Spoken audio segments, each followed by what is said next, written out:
Praise the lord. ఈరోజు November 27వ తారీఖు 2025 సంవత్సరం లక్షవారం. இன்னைக்கு நவம்பர் 27ஆம் தேதி వ్యాళంకిழமை 2025 வருஷం. మీరందరూ బాగున్నారు కదా? బాగుండాలి, బాగుంటారు.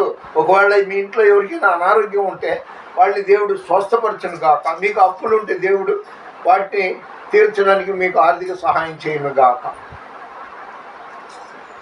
ఈరోజు దేవుని వాగ్దానం హెబ్రీయులకు రాసిన పత్రిక 6:14 మొత్తానికి హెబ్రీ పత్రికలో దేవుడు ఏమంటున్నాడంటే, నిశ్చయముగా నిన్ను ఆశీర్వదించేదను, నిశ్చయముగా నిన్ను విస్తరింపజేసు. మనం ఎంత మన లెవెల్ ఎంత? ఆఫ్టర్ ఆల్ ఆయన అంటే గడ్డిలాగా మాడిపోవాల్సిన వాళ్ళు, కానీ ఆయన మనల్ని ప్రేమించాడు. నిశ్చయంగా అంటే ఏంటి? గ్యారెంటీ, పక్కాగా నిన్ను ఆశీర్వదించేదను, నిశ్చయముగా నిన్ను విస్తరింపజేతును. అంటే గ్రోత్ అంటే ఏంటది? అభివృద్ధి చెందిస్తాను అంటున్నాడు. అంత విలువ దేవుడు మనకి ఇచ్చినప్పుడు మనం ఎక్కడండి? మనం ఎంత విలువ ఇవ్వాలి? ఎక్కువ ప్రార్థనలో గడపాలి. అదేవిధంగా ఈ వీడియో చూస్తున్న ప్రతి ఒక్కరి కోసం నేను ప్రార్థన చేస్తూనే ఉంటా. అదే నా డ్యూటీ.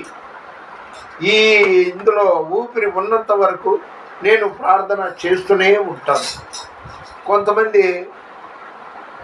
మా కోసం ప్రార్థన చేయంటారు, కానీ వాళ్ళు చేసుకోరు, వాళ్ళ పనుల మీద వాళ్ళు ఉంటారు. అలాంటి వాళ్ళకి నా ప్రార్థన ఫలించింది, వాళ్ళు కూడా చేసుకోవాలి. వీళ్ళంటే నాకు ఎందుకంటే ఇష్టం. నాకు ఏ మ్యూజికల్ ఐటెం కావాలన్నా ఫ్రీగా ఇచ్చేస్తారు. అలాగని అడగగానే ఇస్తున్నారనేసి నేను ఏది పడితే అది అడగను. దానికి విలువ ఉండాలి. 100కో 1,00,00,000కో ఇలాంటిది. దీని వయసు 3 సంవత్సరాలు. అదేనంటే Taal music palace, Gandhinagar, Vijayawada Gandhinagar, Ailapuram hotel ఎదురు. సరే, ఓ ప్రభువా, ఓ ప్రభువా,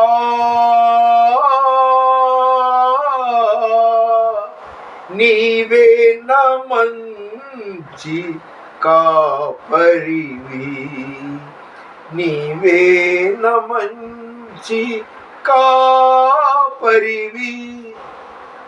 అనేక మంది పాస్టర్లు, పెద్ద పెద్ద మిషనరీలు అంటారు. ఫ్రాన్సిస్ గారు ఇలాగా 2 వైపుల వాక్యాలు మీ ప్రతి షర్ట్ మీద ఎంబ్రాయిడరీ చేయించుకొని తిరుగుతుంటారండి. రియల్లీ మీరు గ్రేట్ అంటాం కాదు, ఆయన నన్ను చూడాలి, ఆయన నన్ను మెచ్చుకోవాలి, అది నాకు కావాలి. అయితే పబ్లిక్లో మతోన్మాదులు ఏడుస్తున్నారు క్రైస్తవులు అంటే. ఇలాంటి రోజుల్లో ఇలాంటి వాక్యాలు పెట్టుకుని బహిరంగంగా తిరగడం నాకు దేవుడిచ్చిన కృప. ఓ ప్రభువా, ఓ ప్రభువా, నీవే నా మంచి కాపరివి, నీవే నా మంచి కాపరివి, నీవే నా మంచి కాపరివి, నీవే నా మంచి కాపరివి. ఓ ప్రభువా,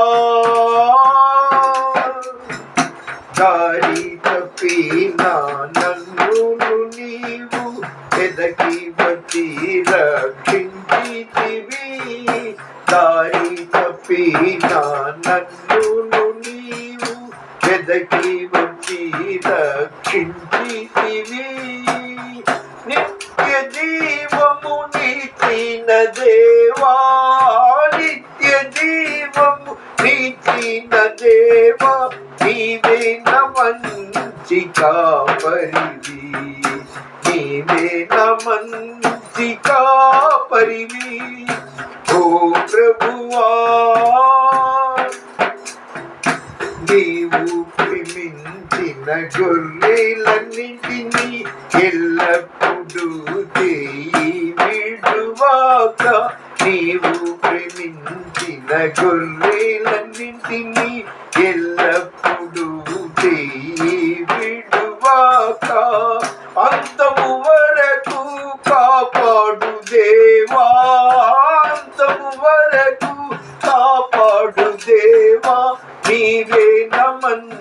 మంచి కాపరివి, నీవే నా మంచి కాపరివి ఓ ప్రభువా. ప్రధాన కాపరిగా నీవు నాకై ప్రత్యక్షమగువా గాడియాలో. ప్రధాన కాపరిగా నీవు నాకై ప్రత్యక్షమగువా గాడియాలో. నన్ను నీవు మరువాని దేవా, నన్ను నీవు మరువాని దేవా, నీవే నా మంచి కాపరివి, నీవే నా మంచి కాపరివి. ఆయన మనందరి కాపరి, మనం గొర్రెలం. మనందరం ఆయనతో ఉండాలి. ఆయన మనల్ని యాక్సిడెంట్ల వైపు, గొడవల వైపు, సమస్యల వైపు తోలే కాపరి కాదు. మనల్ని పచ్చిక గల చోట్ల ఆయన పరుండి చేస్తాడు. శాంతికరమైన జలాల వద్ద మనల్ని వెళ్తాడు. 23వ కీర్తనలో ఉంది, యెహోవా నా కాపరి, నాకు లేమి కలుగుతుంది. కాబట్టి మీకు పాదాభివందనం చేస్తున్నాం. దయచేసి యేసుతో ఉండండి. ఇంకా ఎక్కువ రోజులు లేదు. ఇప్పటికే కరువులు, గొడవలు, సమస్యలు, శోధనలు, ప్రమాదాలు జరుగుతుంది లోకంలో. కాబట్టి మీరు దేవునితో ఉండండి. ఆయన వచ్చే సమయంలో మనం మెలకువగా ఉండాలి. నిశ్చయంగా దేవుడి నీ కోరికలు నెరవేర్చి నిన్ను, నీ కుటుంబాన్ని దీవించునుగాక అని ఈ వీడియో చూస్తున్న వారందరినీ యేసు నామములో దీవిస్తున్నాను. దేవుని పరిచర్యలో మీ రత్నం ఫ్రాన్సిస్. అప్పుడు గాడ్ బ్లెస్ యు. కానీ దయచేసి లైక్ చేయండి, షేర్ చేయండి, సబ్స్క్రైబ్ చేయండి ప్లీజ్. దేవుని పరిచర్యలో మీ రత్నం ఫ్రాన్సిస్. God bless you.